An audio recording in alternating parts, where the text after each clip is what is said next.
And well, what a Diwali it has been for all of us. Rishi Sunak winning the race today to replace Liz Truss as Conservative Party leader and all set to become the next UK Prime Minister. And he is of Indian origin, viewers. Rishi Sunak becomes UK's first Indian origin Prime Minister after his only competition, Penny, dropped out of the race.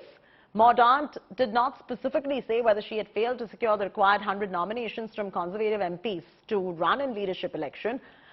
Before Penny dropped out, Sunak had support of over 180 lawmakers, way above the 100 mark threshold. It was only on 6th of September when Sunak lost the race to become UK's Prime Minister to Liz Truss.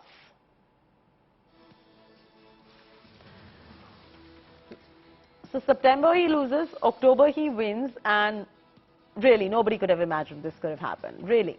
Even Gilbert, who I've been speaking to, says that it's coming as a bolt from the blue. They're all caught off guard at the moment, but finally UK would see some level of a stability. Gilbert, we've been talking about this. I also want to know, I see that, there's a lot of reactions now coming in from foreign secretaries and what have you. If you could just give us what has been the unanimous consensus that is coming in from Britain as far as their new Prime Minister is concerned. I think, look, I'm not sure I can speak for the entire population of Great Britain, but certainly from people I've been speaking to and interacting with, there's just a general sense of relief. It's been frankly, the Conservative Party has been a bit of a clown show for the last few years, which is ironic because they were traditionally regarded as the party of financial probity and moral rectitude. They're neither of those now. They absolutely set fire to the legacy that people like Margaret Thatcher and John Major set down for them over the years. It's very difficult to understand why, but I think it's probably, the corruption of power, the corruption of politics, I suppose, when it comes down to it. So what we have here is finally a stability candidate, someone who understands international markets, someone who understands money, someone who understands politics, someone who, is happily married with kids as opposed to, a string of painful, broken divorces behind him. We've finally got someone who stands for what the Conservative Party sees in itself. His biggest challenge now is to try and turn the party round and persuade the electorate that they're worthy of another 5-year term, when frankly the voting public are absolutely sick to death of Tory politics. Oh no, absolutely. And like you said, you cannot speak for everybody, but yes, the consensus that is coming in is that there is some level of stability that Britain finally has after that flip-flop.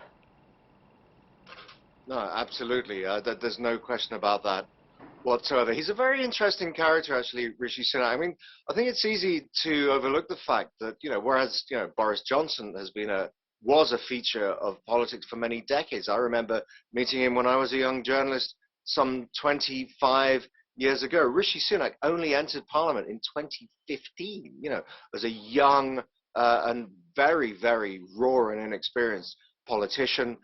He was promoted to Chancellor just in advance of the COVID pandemic, and he obviously played a blinder there with his extraordinary grasp of global economics and geopolitics, and I think that, obviously is what made his name, essentially, and ironically. But he's still a very young man. He's still a very, very kind of unseasoned man, if you like. He hasn't had the cut and thrust of decades in the House of Commons. So it remains to be seen whether he's going to be able to cope with the daily battering that a British Prime Minister, especially under these terrible economic and political conditions, can take. I'm very confident that he can, because he seems extraordinarily mature and competent for his lack of experience. But I guess that's going to be the story going forward, isn't it? This will be the new saga. Can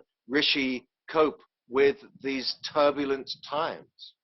But you know what choice, what other choice does one have? There have been just so many flips and flops that now all eyes are on Rishi Sunak and his style of governance as well.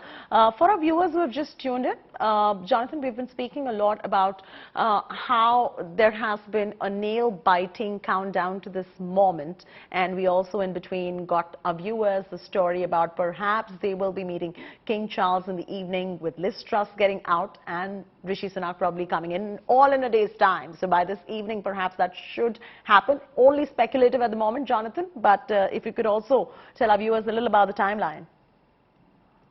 Yeah, absolutely. Like I said, that up until 35 minutes ago, everything was in a state of flux, in a state of chaos. But now that we know Rishi Sunak is the new Prime Minister, order reimposes itself, if you like. You know, this is one thing that the British establishment does very well, is order and ceremony. So what I understand will now be the case is that King Charles, who apparently was in Sandringham, which is his massive stately home in Norwich, which is about 3 or 4 hours drive away by car, although if you're king, obviously you don't have to stop for traffic lights. Nonetheless, it's understood that he will be back in Buckingham Palace by tonight. And then Liz Truss, who is still notionally the Prime Minister, will simply show up, you know, be escorted through a few staterooms and humbly offer her resignation. Rishi Sunak, whether he'll be waiting outside or whether they'll, you know, provide him with a way to avoid her, will then walk in and announce to the King that he has the confidence of Parliament. And the King, in some sort of ancient procedure, will say, well, look, you know, can you form a government? And Sunak will say, yes, because I'm the leader of the Conservative Party, and we have a massive parliamentary majority. And the King will say, well, off you go then, toodaloo. And at that point onwards, he is Prime Minister. And then, obviously, his You next know, Jonathan, appearance on will a be lighter in note, want to hear the King say toodaloo. You know, on a lighter note. You know, stay on with us. Stay on with us, Jonathan. You know, we're putting out that statement that Penny's put out on your screens right now as well. That's the statement she's put out on her Twitter. If I could just read out a few excerpts from that too. Just give me a moment. I will read out those excerpts as well. She says, okay, just for you know what we're highlighting right there, the last paragraph says, we all owe it to the country, to each other and to Rishi to unite and work together for the good of the nation. There is much work to be done. And initially she starts by saying that our party is our membership. Whether we're elected representatives, activists, fundraisers or supporters, we all have a stake in who our leader is. These are unprecedented times. Despite the compressed timetable for the leadership contest, it is clear that colleagues feel we need certainty today. They've taken this decision in good faith for the good of our country. Members should know that this proposition has been fairly and thoroughly tested by the agreed 1922 process. 1922 process, I beg your pardon. As a result, we have now chosen our next Prime Minister. The decision is a historic one, she says, and shows once again the diversity and talent of our party. Rishi has my full support. And going back to Jonathan, who's been getting us all those updates as well. You know, Jonathan, if you see Penny's statement that has come out, it's rather very, what's the word for it? Elegant statement. You know, she's been humble about it and she's wishing Rishi all the best. The word I would use is magnanimous. Magnanimous, yeah.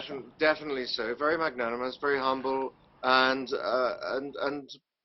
decent, I'd say, because, you know, this is one of the things we forget about the Conservative Party, is that they tend to regard themselves as the party of decency, the party of traditional values, of traditional courtesy, of good old-fashioned British values. And I think, you know, in many ways, if you talk to Tory party members and Tory party supporters, this has kind of been forgotten. Again, as I said earlier, you know, we don't have to wax lyrical about this, but they've kind of lost their way as a party as a result of Brexit, as a result of these terrible political schisms that occurred over Europe, and then, of course, the Boris Johnson era, which was, frankly, in retrospect, rather chaotic. I think Penny Mordaunt's actions are very much in common with and very much in lockstep with traditional conservative values, which is we had a fair contest, well done, you won, I lost, we shake hands, and we move on. And that's exactly was the tone of that statement, in my opinion.